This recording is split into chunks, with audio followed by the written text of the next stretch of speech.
Hi guys, Royce here. I'm just going to show you how to take this apart, the Green Star, and how easy it is to wash and put back together.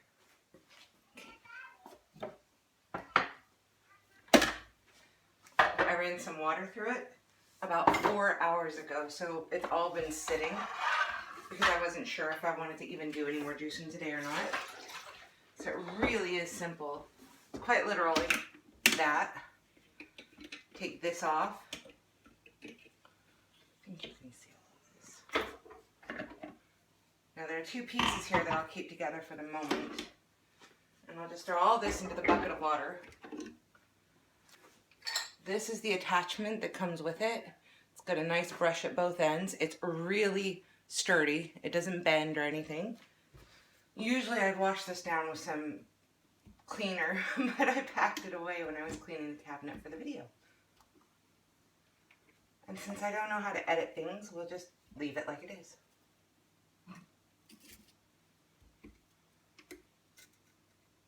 There is a sharp point on this. I don't know if you can see it. Basically, I just stick this in there. Then I put the brush end in to make sure it's good and clean. And I can literally just use this to work its way around. I'm not too bothered because this is the overflow section, so it's not like it's all going to get into the juices anyway. And it's stained with turmeric and beetroot. But, oh well. As long as I know it's pretty clean. Doesn't have any, extra particles or anything. I don't care what color it is. And there we go. I just lift it a bit. Clean all the excess off the cabinet real quick. But I wanted to make sure you could see the cleaning of the fascia, because I think this is part of the problem. People think that that's pretty difficult, but that was it.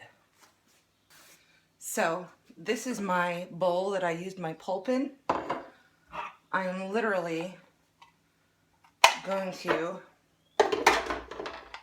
take the fine mesh screen out, which is gunky, and I'm going to start with the inside of this. I'm just going to push it through. Just going to use my fingers to get a lot of the pulp out. Then I'm going to come over here, run some water through it, and toss it in the water. The main thing is I found that if I just try to clean this as it is, these are so fine. See if you can see that. Such a fine screen. It's really difficult to just clean with a brush. It's so simple to just gently run any kind of, spoon or knife over the edges to break the particles loose. Then when I run the brush through it on the inside and on the outside, it's going to come straight off because there's nothing to bind to and nothing stuck anymore. And you notice I'm using the back side of the knife just to, I don't know, save wear and tear on the screen probably, I don't know. It really makes a difference. Who cares? Worst case scenario is I have to replace it in a year or two, but it's lasted this long. This long being a year. I got it just before a big juice fast. So, I mean, that's the idea. It's not clean, but it's broken through enough that when I go ahead and run the brush over it, it's going to be no big deal. The corners especially, just, give it a little bit of an extra work on. And that's it. I'm going to toss that down there. Stick this to the side for the moment. I always put extra soap on. Sorry if you feel like I'm being wasteful. And here goes nothing.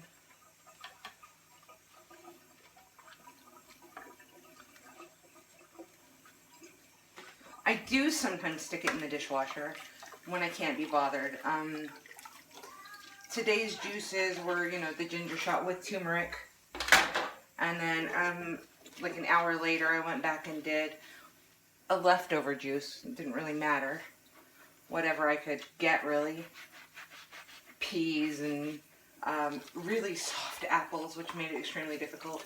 Super soft pears. So I did have some difficulty. I had to run some carrot through it. But these things, we're talking by super soft. I really do mean like they were about 2.5 months old. Never been in the fridge. So they were quite soft. I don't know if I should be showing you this after I've washed. I mean, it's not much to it. And I just run a little sponge around the inside. As you can see, there's no particles left inside of it. None there. Rinse. Sorry if I'm wasting water. Again, I don't usually do dishes by hand. In fact, I don't usually wash this with soap. I usually just wash it under the hot water, and I'm done in a few minutes, because I'll do it right after I've juiced, and it's not a big deal because I'm batch juicing and I'm all finished. This part is the part that stains the most. It's the part that goes against the fascia of the machine. So it has the most turmeric, however you can say it, and beetroot juice, but it doesn't do a lot either. It's just the feed chute for the food. So it's not like, again, not like I was really worried, but it's just a stain. And you can stick that in some, oh, what's it called? Oh, that stuff you can use to, I can't remember what it's called, Milton something. I'd never heard of it until I moved here because it really wasn't a big deal. But yeah, you can use bleach or whatever you use to take all the staining out. Easy peasy. The hardest part really is the screen. Everything else is just literally roll the brush over it a little bit and everything comes out really quickly. I guess these are kind of turmeric stains too. Oh well.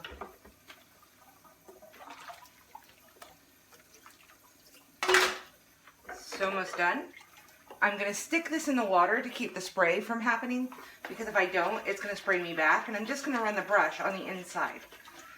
And then I'm going to flip it and do the other side really quickly. It is a double-sided brush, so I could do it either way, but I'm not that dexterous. Then I'm just going to give the outside a quick scrub. And generally, that's all it needs. It might need a little corner scrubbed off when I'm done. No food in any of the corners. Let's see if you can see that. It's pretty clean. Just give it a quick rinse again. Done with the washing. Go ahead and get a towel. I mean, it really is simple. I can't figure out why anyone would think this was hard. I had a much more difficult time with my Retro, because it kept getting like pineapple cords and or fibers off the celery and things stuck in the release chute where the pulp came out. And it was really quite difficult to get those out. And again, you could say to yourself, well, it doesn't really go in your juice. It's already out that side. But at the same time, you don't want a whole bunch of fibers sticking out of your machine. So yeah, this is much more simple. Do not roll off my cabinet. Okay. And yes, the cabinets are clean, so here we go. There we go. That's all the parts. It's not, I'm missing the adjuster knob. It doesn't actually touch anything but the pulp. And now we're going to put it back together. Bear in mind, I don't know how to undo and edit and all of that, so you're probably just going to get a really long-winded video. Okay, putting it together. 2 dots here, 1 dot there. You feed them together, put them in, turn them just a bit, but they're already lined up. And there you go. Big part goes over it. Screen goes over that. Whatever this is goes over that. I'm sorry, I'm not technical. There we go. Plopped it together. Adjustment knob. I can see that I've got just a bit of particles I left behind there. This up here, these under here, and if this were clean, that would go there, and that's the end. And like I say, that had sat there for 4 or 5 hours. My kid's sick. I didn't have time to clean it, so not too bad. Bye.